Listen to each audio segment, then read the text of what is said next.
Hi all, ഇന്ന് നമ്മൾ ഇവിടെ ഡിസ്കസ് ചെയ്യാൻ പോകുന്നത് എല്ലാവർക്കും എക്സ്പെരിമെന്റ് ചെയ്യാൻ പലപ്പോഴും ബുദ്ധിമുട്ടുള്ള ഒരു അനലോഗ് സർക്യൂട്ട് ആയിട്ടുള്ള ആംപ്ലിറ്റ്യൂഡ് മോഡുലേഷൻ. കമ്മ്യൂണിക്കേഷൻ എഞ്ചിനീയറിംഗിലെ ആംപ്ലിറ്റ്യൂഡ്. ഫസ്റ്റ് നമ്മൾ ഇതിന്റെ സർക്യൂട്ട് വരയ്ക്കാൻ പോവുകയാണ്. സർക്യൂട്ട് വരയ്ക്കാൻ ആദ്യമായിട്ട് ബേസിക്കലി നമുക്ക് അറിയേണ്ടതുള്ളൂ ഡിവൈഡർ ബയാസിംഗ് സർക്യൂട്ട്. നമ്മളെല്ലാവരും പഠിച്ചിട്ടുള്ള സർക്യൂട്ടാണ് ട്രാൻസിസ്റ്റർ ഡിവൈഡർ ബയാസ് സർക്യൂട്ട്. അപ്പോൾ ട്രാൻസിസ്റ്റർ ഡിവൈഡർ ബയാസ് സർക്യൂട്ട് എങ്ങനെയാണ് വരയ്ക്കുക എന്നുള്ളത് വളരെ വൃത്തിക്ക് ഇത് ഞാനിവിടെ വരച്ച് കാണിച്ചു.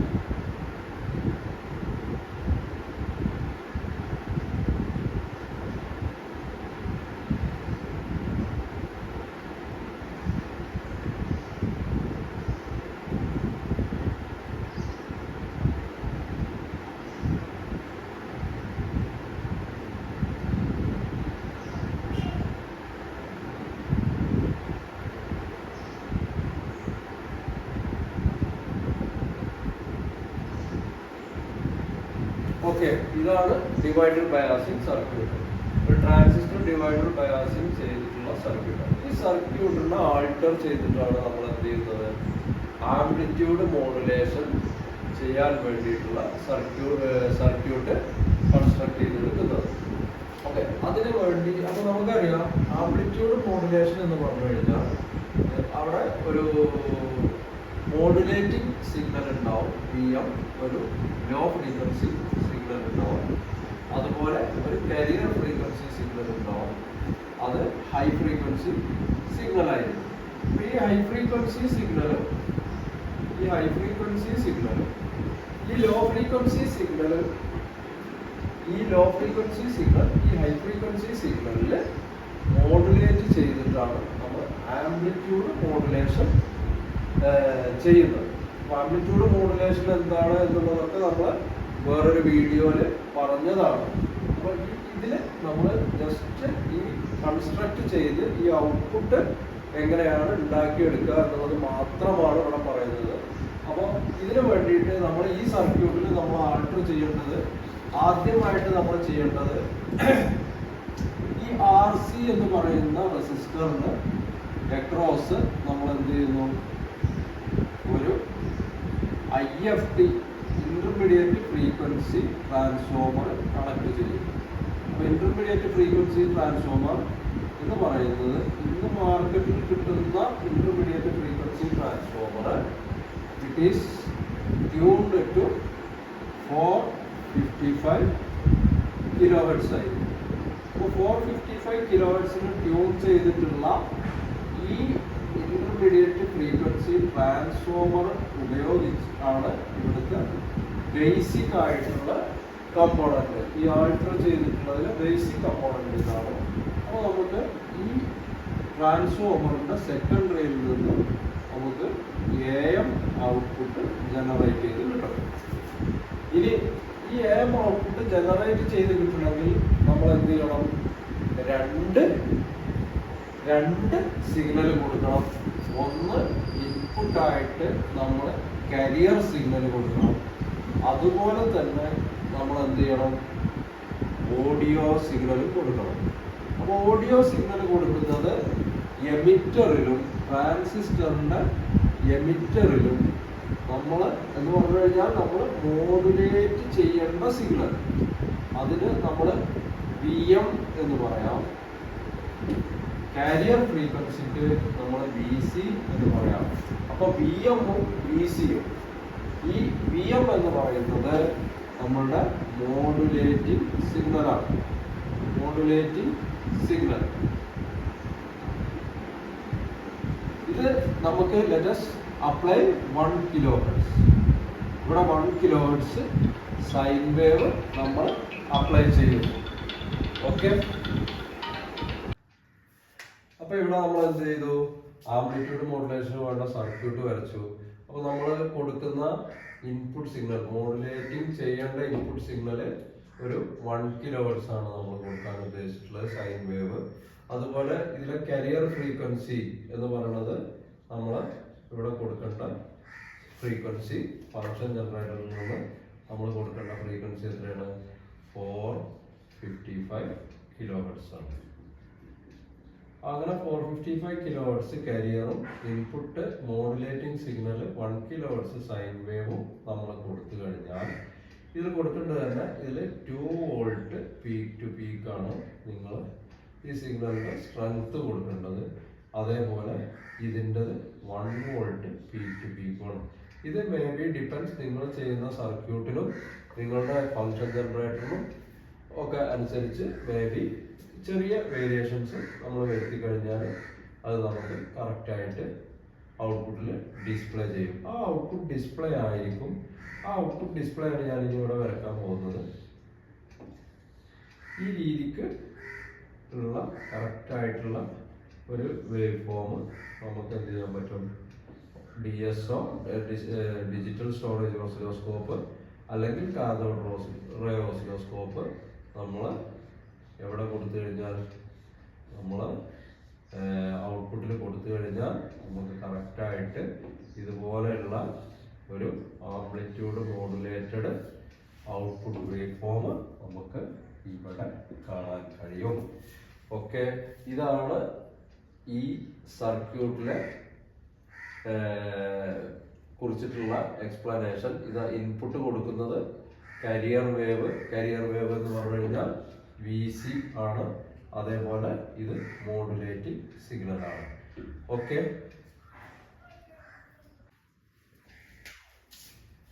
അപ്പൊ ഇനി ഞാൻ എക്സ്പ്ലെയിൻ ചെയ്യാൻ പോകുന്നത് ഈ സർക്യൂട്ടിൽ കണക്ഷൻ എങ്ങനെ കൊടുത്ത് സർക്യൂട്ടിന്റെ കോമ്പണൻസ് വാല്യൂസ് എന്തൊക്കെയാണ് നമ്മൾ കൊടുക്കേണ്ടത് എന്നുള്ളത് ഒരു ജനറൽ ഐഡിയ ആണ്.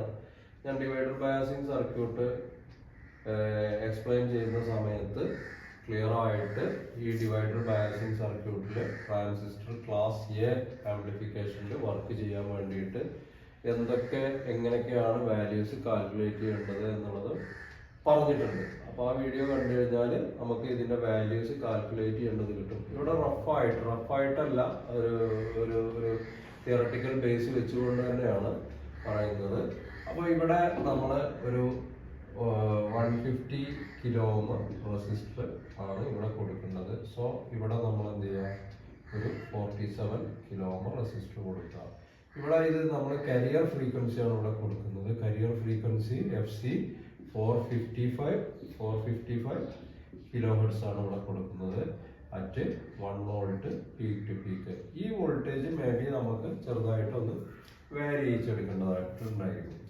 ഇങ്ങനെ ഹൈ ഫ്രീക്വൻസി കൊടുക്കുന്നത് കൊണ്ട് തന്നെ ഇവിടെ നമ്മൾ കൊടുക്കുന്ന കപ്പാസിറ്ററിന്റെ വാല്യൂ കുറഞ്ഞ വാല്യൂ കപ്പാസിറ്റർ ആണ് കൊടുക്കുക. ലെറ്റസ് അവിടെ 0.01 മൈക്രോ ഫാരഡ് കപ്പാസിറ്റർ കൊടുത്താൽ മതി.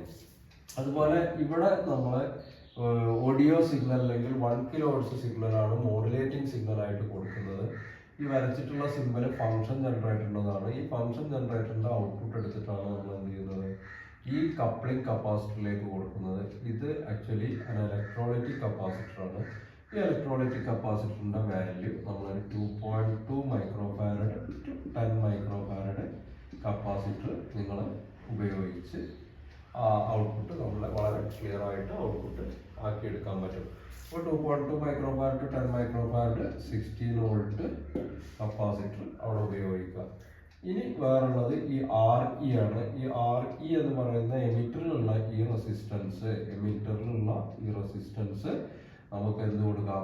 ഇറ്റ്സ് അപ്രോക്സിമേറ്റ്ലി ഒരു 800 ഓംസ് റെസിസ്റ്റർ കൊടുക്കുക. അവൈലബിൾ ആയിട്ടുള്ളത് മേ ബി 1 കിലോ ഓം ആയിരിക്കാം, അല്ലെങ്കിൽ 750 ഓം ആയിരിക്കാം. ആ റെസിസ്റ്റർ കൊടുക്കുക. പിന്നെ ഈ RC എന്ന് പറയുന്ന റെസിസ്റ്റൻസ് ഇവിടെ ഇട്ട് കൊടുക്കേണ്ടത് 10 കിലോ ഓമിന്റെ റെസിസ്റ്റൻസ് ആണ്. ഇത് IFT ആണ്. IFT എന്ന് പറഞ്ഞാൽ ഈ കമ്പോണന്റ് 455 കിലോ ഹെർട്സിന് വിത്ത് കപ്പാസിറ്റർ എന്നാണ് ഇതിന് പറയാം. ഇതിൻ്റെ ഉള്ളിൽ ചെറുതായിട്ട് ഒരു ചെറിയ കപ്പാസിറ്റർ ഉണ്ടാവും. അത് ഞാൻ വേറൊരു വീഡിയോയിൽ IFTയെ കുറിച്ചിട്ട് നമുക്ക് വേറെ എക്സ്പ്ലെയിൻ ചെയ്യാം. അപ്പോൾ IFT ഉപയോഗിച്ചിട്ട് ആണ് നമ്മൾ ഈ സർക്യൂട്ട് കൺസ്ട്രക്ട് ചെയ്യുന്നത്. ഈ സർക്യൂട്ടിന്റെ ഔട്ട്പുട്ട് എടുക്കുന്നത് IFTയുടെ സെക്കൻഡറിയിൽ നിന്നാണ്. അപ്പോൾ ഈ രീതിയിൽ ഈ കമ്പോണൻസ് വാല്യൂ വെച്ച് നമ്മൾ ഇത് ചെയ്തു കഴിഞ്ഞാൽ നമുക്ക് എന്ത് കിട്ടും?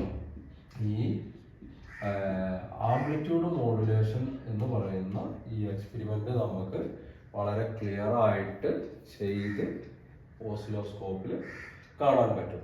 ഓക്കെ.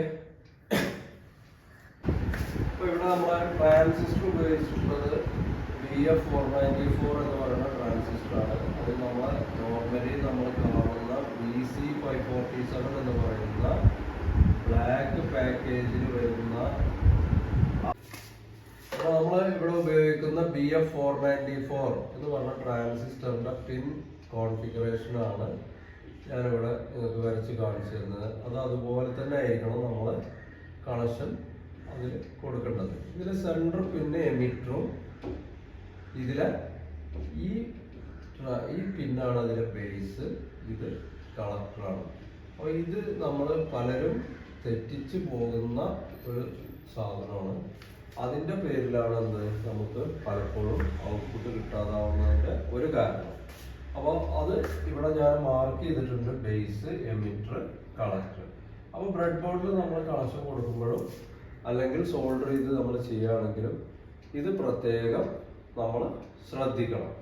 അപ്പോൾ ഈ രീതിയിൽ നമ്മൾ കണക്ഷൻ, അതുപോലെ തന്നെ വേറൊരു കാര്യമുള്ളത് ഈ IFT ആണ്. IFTയുടെ പ്രൈമറിയിൽ 3 കാലുകൾ ഉണ്ടാവും. IFTയുടെ പ്രൈമറിയിലാണ് 3 കാലുകൾ ഉണ്ടാവുക.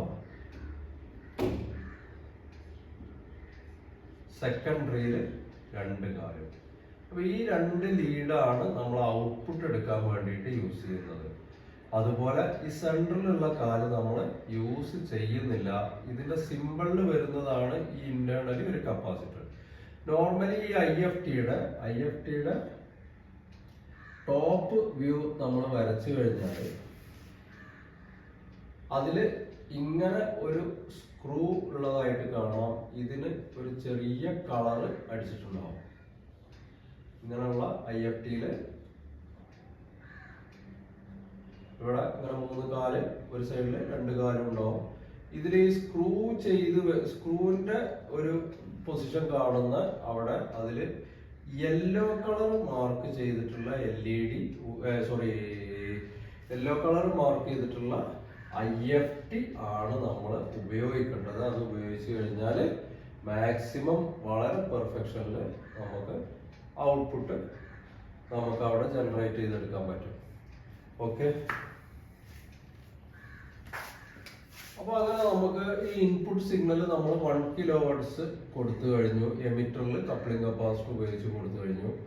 അതുപോലെ തന്നെ നമ്മൾ അടുത്തത് എന്ത് ചെയ്തു, ഒരു 455 kHz 2 volt P2Bക്കുള്ള 1 volt P2Bക്കുള്ള കാരിയർ ഫ്രീക്വൻസിയും നമ്മൾ അപ്ലൈ ചെയ്ത് FCയും FM മോഡുലേറ്റിംഗ് സിഗ്നൽ FCയും കൊടുത്തു. നമ്മൾ FC കൊടുത്തത് ട്രാൻസിസ്റ്ററിന്റെ ബേസിലേക്ക് ഒരു കപ്ലിംഗ് കപ്പാസിറ്റർ വഴിയാണ് നമ്മൾ കൊടുത്തത്. അതുപോലെ എമിറ്ററിലേക്ക് കൊടുത്തത് FM കപ്ലിംഗ് 2.2 മൈക്രോഫാരഡ് കപ്പാസിറ്റർ വഴി കൊടുത്തു. ഇങ്ങനെ കൊടുത്തു കഴിഞ്ഞാൽ ഔട്ട്പുട്ടിൽ നമുക്ക് കിട്ടുന്ന വേവ് ഫോം മേ ബി ഇതുപോലെ ആവാനുള്ള സാധ്യത ഉണ്ട്. ഈ വരച്ച ഇതുപോലെ ഉള്ള ഒരു വേവ് ഫോം കിട്ടാനുള്ള സാധ്യത ഉണ്ട്.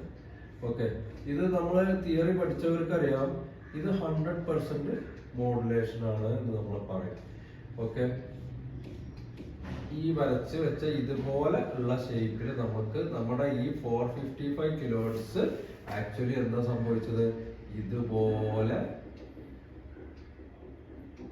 ഇങ്ങനെ ഒരു ഷേപ്പിലേക്ക് ഈ സംഗതി മാറുകയാണ് ചെയ്തിട്ടുള്ളത്.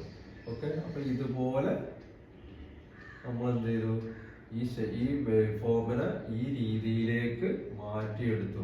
അല്ലെങ്കിൽ എന്ത് പറയാം, ഈ മോഡുലേറ്റിംഗ് സിഗ്നലിന്റെ ആംപ്ലിറ്റ്യൂഡിനനുസരിച്ചിട്ട് ഈ കരിയർ സിഗ്നലിന്റെ ആംപ്ലിറ്റ്യൂഡ് വ്യത്യാസപ്പെടുത്തി എടുത്തു നമ്മൾ ഔട്ട്പുട്ടില്. ഇതാണ് സംഭവിക്കുന്നത്. അപ്പൊ അങ്ങനെ സംഭവിക്കുമ്പോൾ ഓസിലോസ്കോപ്പിൽ നമ്മൾ കാണുന്നത് ഒന്നുകിൽ ഈ തരത്തിലുള്ള വേവ് ഫോം ആവാം. പിന്നെ നമുക്ക് എന്ത് ചെയ്യാൻ പറ്റും, ഇതിന്റെ മോഡുലേഷൻ ഇൻഡെക്സ് നമ്മൾ തിയറിയിൽ പഠിക്കുന്നതാണ്. ഇത് വ്യത്യാസപ്പെട്ട് ഈ രീതിയിലുള്ള വേവ് ഫോം ആയിട്ട് വരാം. അങ്ങനെ വരുമ്പോൾ ഈ 2 ഇവിടെ ഇങ്ങനെ ഒരു ഡിസ്റ്റൻസും അതുപോലെ ഈ ഒരു ഡിസ്റ്റൻസും നമുക്ക് വ്യത്യാസമായിട്ട് കാണാൻ കഴിയും. അവിടെയാണ് നമ്മൾ ഇത് വി മാക്സ് എന്നും ഇതിനെ നമ്മൾ ഈ ഡിഫറൻസിനെ നമ്മൾ വി മിനിമം എന്നും പറയുന്നത്. ഇത് വെച്ചുകൊണ്ടാണ് നമ്മൾ എന്ത് കാൽക്കുലേറ്റ് ചെയ്യുന്നത്, മോഡുലേഷൻ ഇൻഡെക്സ് കാൽക്കുലേറ്റ് ചെയ്യുന്നത്. V max plus V minimum divided by V max minus V minimum എന്ന് പറഞ്ഞിട്ടുള്ള ആ ഇക്വേഷൻ പ്രകാരം നമ്മൾ മോഡുലേഷൻ ഇൻഡെക്സ് കാൽക്കുലേറ്റ് ചെയ്യുന്നത്. ഇവിടെ മോഡുലേഷൻ ഇൻഡെക്സിന്റെ ഇക്വേഷൻ ഞാൻ എഴുതിയിട്ട് ചെറിയൊരു മിസ്റ്റേക്ക് ആണ്. V max minus V minimum divided by V max plus V minimum എന്നാക്കിയിട്ട് നമ്മളത് കറക്റ്റ് ചെയ്യുക. ഞാൻ ജസ്റ്റ് പറഞ്ഞെടുത്ത് പറഞ്ഞപ്പോൾ തെറ്റിപ്പോയതാണ്. ആ മോഡുലേഷൻ ഇൻഡെക്സ് എന്ത് കിട്ടും, നമുക്ക് 1 എന്ന് കിട്ടും. ഇപ്പോൾ വി മിനിമം 0 ആകുമ്പോൾ വി മിനിമം 0 ആകുമ്പോൾ നമുക്ക് എന്ത് കിട്ടും, മോഡുലേഷൻ ഇൻഡെക്സ് 1 എന്ന് കിട്ടും. ഇതിൽ വി മിനിമം 0 ആകുന്ന കണ്ടീഷൻ എന്ന് പറഞ്ഞു കഴിഞ്ഞാൽ ഇതാണ് വി മിനിമം 0 ആകുന്ന കണ്ടീഷൻ. വി മിനിമം 0 ആയിരിക്കും. ഓക്കെ, ഇങ്ങനെ വേവ് വരുന്ന സമയത്ത് മോഡുലേഷൻ ഇൻഡെക്സ് 1 ആണ് എന്ന് പറയും.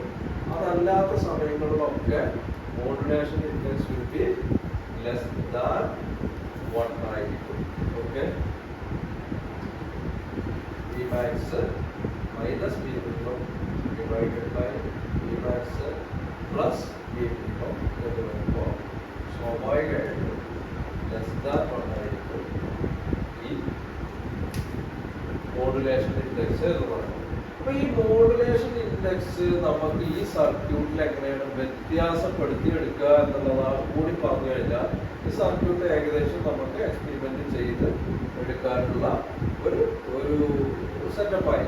അപ്പൊ അതിന് നമ്മൾ ചെയ്യേണ്ടത് ഈ 47 കിലോ ഓം റെസിസ്റ്ററിനെ നമ്മൾ എന്ത് ചെയ്യണം, അതൊരു വേരിയബിൾ റെസിസ്റ്റർ ആയിട്ട് ഫിക്സ് ചെയ്യാം. വേരിയബിൾ റെസിസ്റ്റർ ആയിട്ട് കൺവേർട്ട് ചെയ്ത് കഴിഞ്ഞാൽ നമുക്ക് എന്ത് ചെയ്യാൻ പറ്റും, ഈ വേരിയബിൾ റെസിസ്റ്റർ തിരിക്കുന്നതിനനുസരിച്ച് നമുക്ക് ഇതിന്റെ മോഡുലേഷൻ ഇൻഡെക്സ് വ്യത്യാസപ്പെടുത്താൻ പറ്റും. അങ്ങനെയുള്ള സമയത്ത് നമ്മൾ എന്ത് ചെയ്യാം, ഇവിടെ ഒരു 10 കിലോ റെസിസ്റ്റർ കൂടി ഇതിന് സീരീസ് ആയിട്ട് ഇട്ട് കൊടുക്കാം. എന്നിട്ട് ഇതൊരു 47 കിലോ ബി ടൈപ്പിൽ ഉള്ള 47 കിലോ വേരിയബിൾ റെസിസ്റ്റർ നമ്മൾ അവിടെ ഇട്ട് കൊടുത്തു കഴിഞ്ഞാൽ ഈ സർക്യൂട്ടിലെ വേരിയസ് മോഡുലേഷൻ ഇൻഡെക്സിൽ സെറ്റ് ചെയ്തുകൊണ്ട് നമുക്ക് എന്ത് ചെയ്യാൻ പറ്റും, ഇവിടെ ഔട്ട്പുട്ട് നമുക്ക് എടുക്കാൻ പറ്റും. ഓക്കെ, അപ്പൊ എല്ലാവരും സർക്യൂട്ട് ചെയ്ത് നോക്കുക. സർക്യൂട്ട് ചെയ്ത് നോക്കിയിട്ട് എന്തെങ്കിലും ഡൗട്ട് ഉണ്ടെങ്കിൽ കമന്റ് ചെയ്താൽ നമുക്ക് എന്ത് ചെയ്യാം, അത് കറക്റ്റ് ചെയ്ത് വരാൻ പറ്റും. ഇവിടെ വേറൊന്ന് വിട്ടുപോയത്, ഇവിടെ സപ്ലൈ വോൾട്ടേജ് കൊടുക്കേണ്ടത് from 5 volt to 10 volt DC വോൾട്ടേജാണ് കൊടുക്കേണ്ടത്. അത് മാക്സിമം റെഗുലേറ്റഡ് പവർ സപ്ലൈയിൽ നിന്ന് എടുത്ത് കൊടുക്കാൻ ശ്രമിക്കാം. Okay, thank you.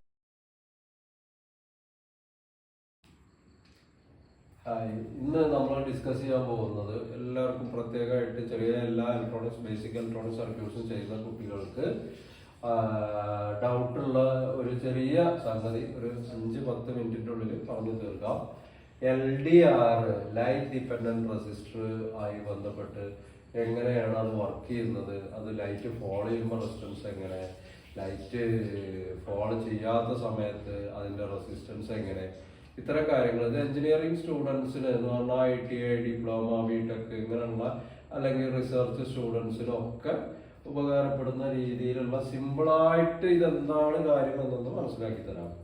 ഓക്കെ, അപ്പൊ ഇതില് നമ്മൾ ഫസ്റ്റ് ഓഫ് ഓൾ നമ്മളെ ബേസിക് നോർമൽ ലൈഫിൽ വരുന്ന ഒരു സംഗതി.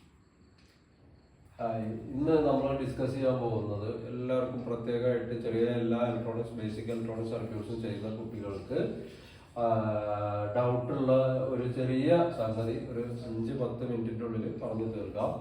LDR ലൈറ്റ് ഡിപ്പെൻഡന്റ് റെസിസ്റ്റർ ആയി ബന്ധപ്പെട്ട് എങ്ങനെയാണ് അത് വർക്ക് ചെയ്യുന്നത്, അത് ലൈറ്റ് ഫോളോ ചെയ്യുമ്പോൾ റെസിസ്റ്റൻസ് എങ്ങനെ, ലൈറ്റ് ഫോളോ ചെയ്യാത്ത സമയത്ത് അതിൻ്റെ റെസിസ്റ്റൻസ് എങ്ങനെ, ഇത്തരം കാര്യങ്ങൾ ഇത് എഞ്ചിനീയറിംഗ് സ്റ്റുഡൻസിന് എന്ന് പറഞ്ഞാൽ ITI ഡിപ്ലോമ ബിടെക് ഇങ്ങനെയുള്ള അല്ലെങ്കിൽ റിസർച്ച് സ്റ്റുഡൻസിനൊക്കെ ഉപകാരപ്പെടുന്ന രീതിയിലുള്ള സിമ്പിളായിട്ട് ഇതെന്താണ് കാര്യം എന്നൊന്ന് മനസ്സിലാക്കി തരാം. ഓക്കെ, അപ്പൊ ഇതില് നമ്മള് ഫസ്റ്റ് ഓഫ് ഓൾ നമ്മളെ ബേസിക് നോർമൽ ലൈഫിൽ വരുന്ന ഒരു സംഭവം നമ്മൾ എന്ത് ചെയ്യാൻ പോവാണ്, ഒരു ബൾബ് എങ്ങനെയാണ് സാധാരണ നോർമൽ ലൈഫിൽ നമ്മൾ കത്തിക്കുന്നത് എന്നുള്ള ഇത് എല്ലാവർക്കും അറിയുന്ന ഒരു കൺസെപ്റ്റ് ആണ്. ബൾബിന് സീരീസ് ആയിട്ട് നമ്മൾ ഈ സ്വിച്ച് കൊടുക്കും. അങ്ങനെ സ്വിച്ച് കൊടുത്തിട്ടാണ് നമ്മൾ ബൾബ് കത്തിക്കുന്നത്. നോർമൽ ബൾബ് ഇട്ട് കഴിഞ്ഞാൽ സ്വിച്ച് ഓൺ ആവുന്നു, ബൾബ് ഓഫ് ആക്കി കഴിഞ്ഞാൽ ബൾബ് ഓഫ് ആകുന്നു. ഇതിന്റെ ഒരു ഇക്വലന്റ് സർക്യൂട്ടാണ് ഞാൻ ഇവിടെ ഇപ്പുറത്ത് വരച്ചിട്ടുള്ളത്. ഒരു റെസിസ്റ്റർ, ബൾബിന്റെ റെസിസ്റ്റൻസ് എന്നുള്ള നിലക്ക് RB ആയിട്ടും അനദർ റെസിസ്റ്റൻസ് എന്ന് പറയുന്നത് സ്വിച്ചിന്റെ റെസിസ്റ്റൻസ് ആയിട്ടും എന്ന് പറഞ്ഞു കഴിഞ്ഞാൽ സ്വിച്ച് ഇക്വലന്റ് ടു RSഉം ബൾബ് ഇക്വലന്റ് ടു RBയും ആയിട്ട് നമ്മൾ എന്ത് ചെയ്ത് ഒരു വോൾട്ടേജ് കൊടുത്തു. ഓക്കെ, അപ്പോ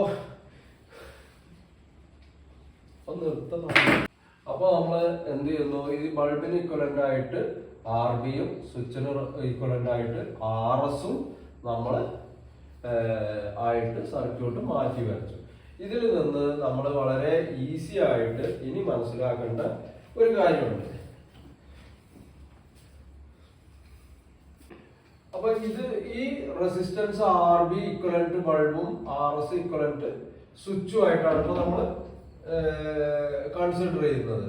അപ്പൊ അതിന് നമ്മൾ സിമ്പിളായിട്ട് നമ്മളൊരു സർക്യൂട്ട് ഐഡിയ ഉണ്ടാക്കിയെടുക്കാൻ വേണ്ടിയിട്ട് ഞാനിവിടെ ഒരു ചെറിയ സർക്യൂട്ട് വരച്ചു. നമുക്കറിയാം, നമ്മളിവിടെ 10 വോൾട്ട് അപ്ലൈ ചെയ്ത് ഇവിടെ 1 കിലോ ഓം റെസിസ്റ്റൻസും ഇവിടെ 1 kilo, that is equal resistance, value of equal resistance ഇട്ട് കഴിഞ്ഞാൽ ഈ 1 കിലോ ഓം റെസിസ്റ്ററിന് അക്രോസ് ഉള്ള വോൾട്ടേജ് എന്ന് പറയുന്നത് 5 വോൾട്ട് ആയിരിക്കും. അതുപോലെ നെക്സ്റ്റ് 1 കിലോ ഓം റെസിസ്റ്ററിന്റെ അക്രോസും 5 വോൾട്ട് ആയിരിക്കും. അതാണ് നമ്മളെ കിർച്ചോഫ് വോൾട്ടേജ് ലോ എന്ന് പറയുന്നത്. 5 + 5 5 + 5 = 10 വോൾട്ട്. ഓക്കെ, അപ്പൊ ഇവിടെ നമ്മളിങ്ങനെ 5 + 5 10 വോൾട്ട് ആയിരിക്കും ഈ റെസിസ്റ്റൻസ്. ഇനി ഇവിടെ ഞാൻ പറയാൻ പോകുന്നത് എന്താന്ന് വെച്ച് കഴിഞ്ഞാല്, ഇതില് നമ്മൾ എന്ത് ചെയ്യാൻ പോവാണ്, ഈ 1 കിലോ റെസിസ്റ്ററിന് പകരം നമ്മൾ ഇവിടെ ഇത് അസൈൻ ചെയ്തിട്ടുള്ള എന്തായിട്ടാണ്, സ്വിച്ചിന്റെ റെസിസ്റ്റൻസ് ആയിട്ടാണ്. അപ്പൊ ഈ സ്വിച്ചിന്റെ റെസിസ്റ്റൻസിന് നമ്മൾ ഈ സർക്യൂട്ടിൽ ഒരു ചെറുതായിട്ട് ഒരു സർക്യൂട്ട് ഐഡിയക്ക് വേണ്ടിയിട്ട് ഞാൻ പറയാണ്, ഈ റെസിസ്റ്റൻസ് 5 കിലോ ഓമും ഈ റെസിസ്റ്റൻസ് 5 കിലോ ഓം ആണ് എന്നുണ്ടെങ്കിൽ എന്ത് സംഭവിക്കും, ഇതിനെ ക്രോസ് ഉള്ള വോൾട്ടേജ് സെയിം, രണ്ട് റെസിസ്റ്റൻസിന്റെ വാല്യൂ സെയിം ആയതുകൊണ്ട് ഈ റെസിസ്റ്റൻസിനെ ക്രോസ് ഉള്ള വോൾട്ടേജ് 5 വോൾട്ട്. ഞാൻ റിപ്പീറ്റ് ചെയ്ത് പറയാണ്, 5 വോൾട്ട് 10 വോൾട്ട് ആയിരിക്കും. ഇനി നമ്മൾ ജസ്റ്റ് ഒരു ഐഡിയ ഒന്ന് നോക്കാം. ഇവിടെ 4 കിലോ ആക്കി, ഇവിടെ 4 കിലോ ആക്കി, ഇവിടെ നമ്മൾ 6 കിലോ ആക്കി. ദാറ്റ് മീൻസ് ഇവിടുത്തെ റെസിസ്റ്റൻസ് കുറയ്ക്കുകയും ഇവിടുത്തെ റെസിസ്റ്റൻസ് കൂട്ടുകയും ചെയ്യുകയാണെങ്കിൽ എന്താണ് സംഭവിക്കുക, ആക്ച്വലി ഇവിടെ സംഭവിക്കുക, ഈ റെസിസ്റ്ററിന്റെ അക്രോസ് ഉള്ള വോൾട്ടേജ് കൂടും, 6 വോൾട്ട് ആവും. ഈ റെസിസ്റ്ററിന്റെ അക്രോസ് ഉള്ള വോൾട്ടേജ് 4 വോൾട്ട് ആവും. ഇത് നമുക്ക് കാൽക്കുലേറ്റ് ചെയ്താൽ കിട്ടാവുന്ന കാര്യമാണ്. അതെല്ലാവർക്കും അറിയാവുന്ന കാര്യമായിരിക്കും. ഇതിലൂടെ പാസ് ചെയ്യുന്നത് 1 മില്ലി ആംപിയർ ആണ് കറണ്ട് ഇതിലൂടെ പാസ് ചെയ്യുന്നുണ്ടാവുക. I = 1 മില്ലി ആംപിയർ ആണ്. എങ്ങനെ കിട്ടിയെന്ന് ചോദിച്ചു കഴിഞ്ഞാൽ 10/10K, that is 1 milli ampere എന്ന് കിട്ടും. അതൊക്കെ കിർച്ചോഫ് കറണ്ടിലോ കിർച്ചോഫ് വോൾട്ടേജിലോ ഓംസിലോ വെച്ചിട്ട് നമുക്ക് ചെയ്തെടുക്കാവുന്ന കാര്യങ്ങളേ ഉള്ളൂ. അതൊക്കെ പറയാൻ കഴിഞ്ഞാൽ ഒരുപാട് സമയം നമ്മൾ പോകും. അപ്പൊ ഇവിടെ ഈ റെസിസ്റ്റൻസിന്റെ വാല്യൂ വീണ്ടും ഞാൻ 7 കിലോ ആക്കി, ഇവിടുത്തത് 3 കിലോ ആക്കി. അങ്ങനെ ആവുമ്പോൾ എന്താ സംഭവിക്കുക, ഇവിടുത്തെ വോൾട്ടേജ് 3 വോൾട്ട് ആവും, ഇവിടുത്തെ വോൾട്ടേജ് 7 വോൾട്ട് ആവും. ഓക്കെ, അപ്പൊ ഈ രീതിയിൽ നമ്മൾ വാരി ചെയ്യുമ്പോൾ ഇനി നേരെ തിരിച്ചുണ്ട്. ഇത് 5K നിന്ന് നമ്മൾ ഇത് 4K ആക്കി, ഇത് 6 കിലോ ആക്കി. അപ്പൊ എന്ത് സംഭവിക്കും, ഇവിടെ 6 വോൾട്ട് ആവും, ഇവിടെ 4 വോൾട്ട് ആവും. കറക്റ്റ് അല്ലേ? അപ്പൊ അങ്ങനെ വരുമ്പോ ഇവിടെ നിന്ന് നമുക്ക് ഒരു കൺസെപ്റ്റിൽ എത്താൻ പറ്റും. ഇപ്പോ ഈ റെസിസ്റ്റൻസ് നമ്മൾ ഫിക്സ്ഡ് ആക്കി വെച്ചിട്ട് ഈ റെസിസ്റ്റൻസിന്റെ വാല്യൂ നമ്മൾ വാരി ചെയ്യുകയാണെങ്കിൽ ഡിപ്പെൻഡിങ് അപ്പോൺ ഈ റെസിസ്റ്റൻസിന്റെ value compared to the load resistance അല്ലെങ്കിൽ സീരീസ് റെസിസ്റ്റൻസ് അല്ലെങ്കിൽ ബൾബ്, ഇതിന് സീരീസ് ആയിട്ട് വരുന്ന ഈ റെസിസ്റ്റൻസിന്റെ വാല്യൂ വ്യത്യാസപ്പെടുന്നതിനനുസരിച്ച് ഈ റെസിസ്റ്ററിന് അക്രോസ് ഉള്ള അല്ലെങ്കിൽ ഈ സ്വിച്ചിന് അക്രോസ് ഉള്ള വോൾട്ടേജും വ്യത്യാസപ്പെടുമെന്ന് നമുക്ക് മനസ്സിലാക്കാം. ഓക്കെ, അപ്പൊ ഇവിടുത്തെ ഇതിലെന്താന്ന് വെച്ച് കഴിഞ്ഞാൽ ഈ റെസിസ്റ്റൻസിന്റെ വാല്യൂ ലെറ്റസ് 10 കിലോ ഓമിന് പകരം 100 കിലോ ഓം ആവുകയാണെന്ന് വെക്കാം. ഇങ്ങനെ ആവുകയാണെങ്കിൽ എന്താ സംഭവിക്കുക? കമ്പയർഡ് ടു ഈ റെസിസ്റ്റൻസിന്റെ വാല്യൂ വെരി ഹൈ ആയതുകൊണ്ട് അപ്ലൈ ചെയ്തിട്ടുള്ള വോൾട്ടേജിന്റെ മാക്സിമം വോൾട്ടേജും എവിടെ വരും? ഈ റെസിസ്റ്ററിന്റെ അക്രോസ് വരും. ബൾബ് എന്ന് പറയുന്ന റെസിസ്റ്ററിന്റെ അക്രോസ് വോൾട്ടേജ് വളരെ കുറവായിരിക്കും ഉണ്ടാവുക എന്ന് മനസ്സിലാക്കാം. അതിനർത്ഥം ഒരു സ്വിച്ച് ഓഫ് ആയിരിക്കുന്ന സമയത്ത് നമുക്കറിയാം തിയറട്ടിക്കലി അതിന്റെ റെസിസ്റ്റൻസ് ഇൻഫിനിറ്റി ആണ് എന്നും ആ resistance of the switch on ആയിരിക്കുന്ന സമയത്ത് അതിന്റെ റെസിസ്റ്റൻസ് 0 ഓം ആണ് എന്നുള്ളതും. അങ്ങനെ ഇവിടെ 0 ഓം ആവുകയാണ് എന്നുണ്ടെങ്കിൽ എന്തായിരിക്കും ഇതിനെ ക്രോസ് ഉള്ള voltage? Let us say 0 volt ആയിരിക്കും. അപ്ലൈഡ് വോൾട്ടേജ് ടോട്ടലി 10 വോൾട്ടും എവിടെ ഉണ്ടാവും? ബൾബിന് അക്രോസ് ഉണ്ടാവും.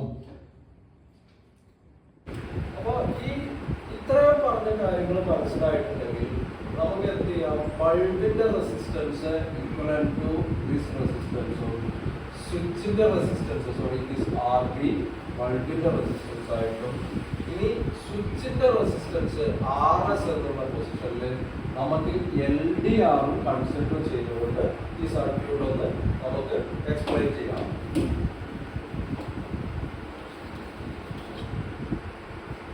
അപ്പൊ ഇവിടെ നോക്കുക, നമ്മൾ RB എന്നുള്ളതിന്റെ സ്ഥാനത്ത് ബൾബ് എന്ന് പറയുന്നതിന്റെ സ്ഥാനത്ത് RB എന്നതും LDRന്റെ സ്ഥാനത്ത് സ്വിച്ചിന്റെ സ്ഥാനത്ത് നമ്മൾ LDR ഉണ്ട്.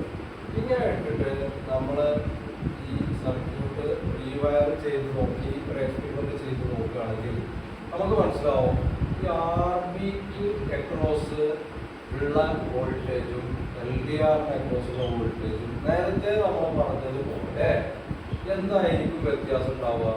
LDRന്റെ ഫിലോമിന എന്താണ്? ലൈറ്റ് ഡിപ്പെൻഡന്റ് റെസിസ്റ്റൻസിന്റെ പ്രത്യേകത എന്താണ്? അതില് ലൈറ്റ് ഫോൾ ചെയ്ത് കഴിഞ്ഞാൽ ആ റെസിസ്റ്റൻസിന്റെ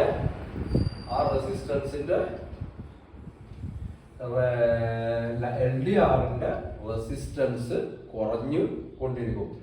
ലൈറ്റിന്റെ depending upon the intensity following on that LDR അതിനനുസരിച്ചിട്ട് ഇതിന്റെ റെസിസ്റ്റൻസ് കുറയും.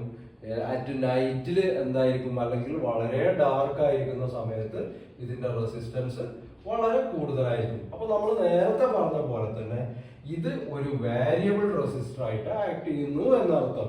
അങ്ങനെ വേരിയബിൾ റെസിസ്റ്റർ ആയിട്ട് ആക്ട് ചെയ്യുമ്പോൾ നമുക്കറിയാം, ഇപ്പൊ നമ്മൾ ഇവിടെ ഒരു എക്സാമ്പിൾ എടുക്കുക. ഇത് 1 കിലോ ഓം ആയിരിക്കുന്ന സമയത്ത് ഇത് 9 കിലോ ഓം ആണ് റെസിസ്റ്റൻസ് എന്ന് അസ്യൂം ചെയ്യാം. അങ്ങനെയാണെങ്കിൽ ലൈറ്റ് ആ സമയത്ത് ലൈറ്റ് ഫോൾ ചെയ്യാത്ത സമയത്താണ് ഈ 9 കിലോ ഓം അല്ലെങ്കിൽ ഹൈ വാല്യൂ റെസിസ്റ്റൻസ് വരുന്നത്.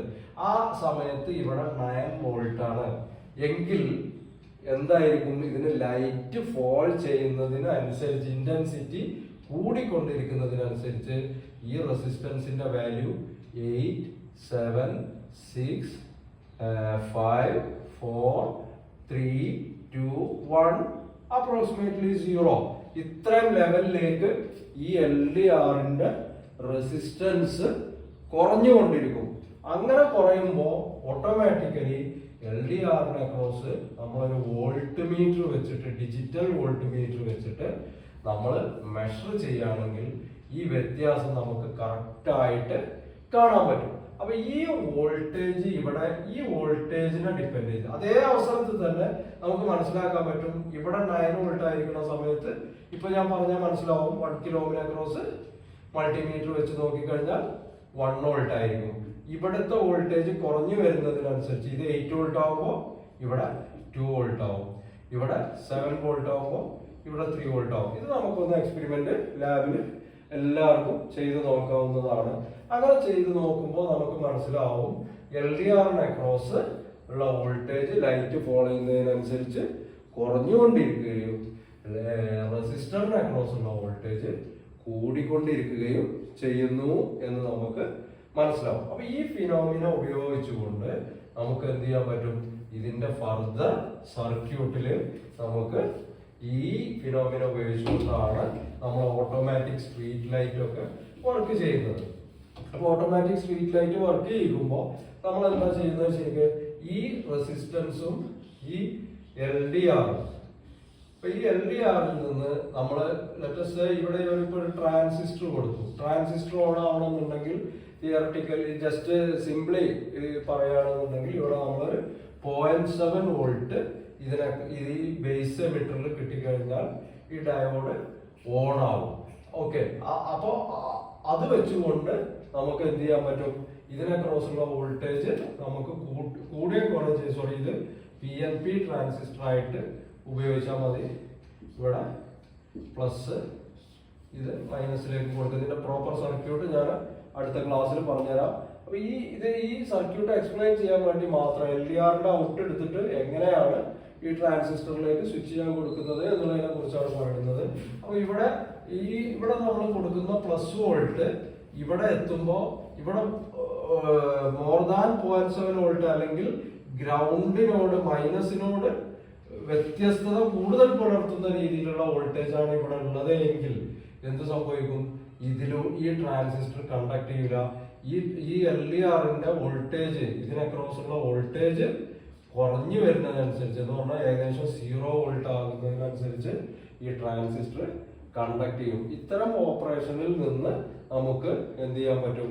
ഈ LDRന്റെ ഓൺ ഓഫ് സംഗതികൾ എങ്ങനെയാണ് സംഭവിക്കുന്നത് എന്ന് മനസ്സിലാക്കാൻ പറ്റും. ഞാൻ അതിന്റെ ജസ്റ്റ് ഒരു പ്രാക്ടിക്കൽ ആയിട്ട് ചെയ്യാവുന്ന ഒരു സർക്യൂട്ട് ഒരു ചെറിയ ഒരു ഐഡിയ ഇവിടെ വരച്ചിട്ട് ഈ ക്ലാസ് നിർത്താം. അപ്പൊ ഇതില് വരുന്നത് എന്താണെന്ന് വെച്ച് കഴിഞ്ഞാൽ നമ്മുടെ റെസിസ്റ്റൻസ് LDR. അപ്പൊ ഈ LDRിൽ നിന്ന് നമ്മൾ എന്ത് ചെയ്യണം? സാധാരണ നമ്മൾ ഇത് ട്രാൻസിസ്റ്റർ ഉപയോഗിക്കുന്നതിന് പകരം ഓപ്പാമ്പ് ഒക്കെ ഉപയോഗിക്കുന്നതാണ് കുറച്ചും കൂടി സ്ട്രോങ് ആയിരിക്കുക, സ്റ്റേബിൾ ആയിട്ടിരിക്കുക. എങ്കിൽ കൂടി ഇവിടെ നമുക്ക് എന്ത് ചെയ്യാം? ഒരു ട്രാൻസിസ്റ്ററൈസ്ഡ് സർക്യൂട്ട് നമുക്ക് ഉപയോഗിക്കാം. ഇവിടെ നമ്മൾ ചെയ്യാൻ പോകുന്നത് LDR മുകളിലും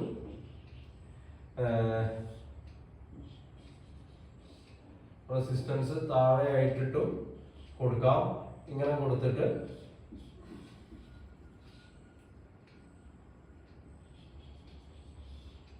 ഇങ്ങനെ ഇട്ട് കൊടുത്തു കഴിഞ്ഞാൽ ട്രാൻസിസ്റ്ററിന്റെ ആക്ഷൻ ഒക്കെ വേറെ അറിയുന്നവർക്ക് ആണ് ഇത് ഉപകാരപ്പെടുക. ഈ LDR കണ്ടക്ട് ചെയ്ത് കഴിഞ്ഞാൽ ഈ LDR കണ്ടക്ട് ചെയ്തുകൊണ്ടിരിക്കുന്ന സമയത്ത് ഈ റെസിസ്റ്ററിന്റെ അക്രോസുള്ള വോൾട്ടേജ് ആയിരിക്കും കൂടുതൽ. അതിപ്പോ നേരത്തെ പറഞ്ഞതിൽ നിന്ന് നമുക്ക് മനസ്സിലാവും. ഈ റെസിസ്റ്റൻസിന്റെ വാല്യൂ ലൈറ്റ് ഫോളോ ചെയ്തത് കൊണ്ട് ഇതിന്റെ വാല്യൂ കുറവായിരിക്കും resistance compared to this resistance. അങ്ങനെ വരുമ്പോൾ ഇവിടുത്തെ വോൾട്ടേജ് കുറവും ഇവിടുത്തെ വോൾട്ടേജ് കൂടുതലായിരിക്കും. അപ്പൊ ട്രാൻസിസ്റ്ററിലേക്ക് IB കറണ്ട് ഫ്ലോ ചെയ്യും. അങ്ങനെ ഫ്ലോ ചെയ്യുന്നത് കൊണ്ട് തന്നെ എന്ത് ചെയ്യും? ഈ ട്രാൻസിസ്റ്റർ കണ്ടക്ട് ചെയ്യും. കണ്ടക്ട് ചെയ്യുമ്പോൾ ഇതിന്റെ കളക്ടറിലുള്ള വോൾട്ടേജ് ലോ ആയിരിക്കും. ഇനി ഈ ലോക്ക് പകരം നമ്മൾ എന്ത് ചെയ്യണം? LDRലെ ലൈറ്റ് ഒന്നും ഫോളോ ചെയ്യുന്നില്ല നൈറ്റ് സമയത്ത്. അപ്പൊ ഇതിന്റെ റെസിസ്റ്റൻസ് ഞാൻ ഇത് പറയാൻ വേണ്ടിയിട്ട് മാത്രമാണ് ഈ സർക്യൂട്ട് അല്ല നമ്മൾ എക്സ്പ്ലെയിൻ ചെയ്യുന്നത്. LDRലെ റെസിസ്റ്റൻസ് കൂടുമ്പോൾ സ്വാഭാവികമായിട്ടും ഇതിനെ ക്രോസുള്ള വോൾട്ടേജ് കൂടുകയും ഇതിനെ ക്രോസുള്ള വോൾട്ടേജ് കുറയുകയും ചെയ്യും. അതാണ് ഇത്രയും നേരം നമ്മൾ എക്സ്പ്ലെയിൻ ചെയ്തത്. അപ്പൊ ഈ റെസിസ്റ്റൻസിന് അക്രോസുള്ള വോൾട്ടേജ് കുറയുന്നത് കൊണ്ട് തന്നെ ട്രാൻസിസ്റ്ററിന് കണ്ടക്ട് ചെയ്യാൻ ആവശ്യമായ കറണ്ട് കിട്ടൂല. അങ്ങനെ കിട്ടാതിരിക്കുമ്പോൾ ട്രാൻസിസ്റ്ററിന്റെ കളക്ടറിൽ ഹൈ ആയിരിക്കും ഉണ്ടാവുക. അവിടുത്തെ വോൾട്ടേജ് കൂടും. അപ്പോൾ ഇവിടുത്തെ വോൾട്ടേജ് കൂടുമ്പോൾ ഈ വോൾട്ടേജ് നമ്മളൊരു ട്രാൻസിസ്റ്ററിന്റെ ബേസിലേക്ക് അപ്ലൈ ചെയ്ത് കഴിഞ്ഞാൽ, അല്ലെങ്കിൽ ഒരു സ്വിച്ചിങ് സർക്യൂട്ടിലേക്ക് അപ്ലൈ ചെയ്ത് കഴിഞ്ഞാൽ, അത് വെച്ചുകൊണ്ട് നമുക്ക് ഈ ലോ ഹൈ പോർഷൻ വെച്ചുകൊണ്ട് നമുക്ക് എന്ത് ചെയ്യാം, ബാക്കിയുള്ള സർക്യൂട്ടുകൾ അതിനാവശ്യമായ സ്വിച്ചിങ് ചെയ്യാം. ഇതെല്ലാവർക്കും മനസ്സിലായെന്ന് വിചാരിക്കുന്നു. ഇനി ഇല്ല എന്നുണ്ടെങ്കിൽ, എന്തെങ്കിലും പോർഷൻ മനസ്സിലാവാത്തുണ്ടെങ്കിൽ കമന്റ് ബോക്സിൽ വന്ന് കമന്റ് ചെയ്ത് കഴിഞ്ഞാൽ നമുക്കത് ഡിസ്കസ് ചെയ്യാവുന്നതാണ്.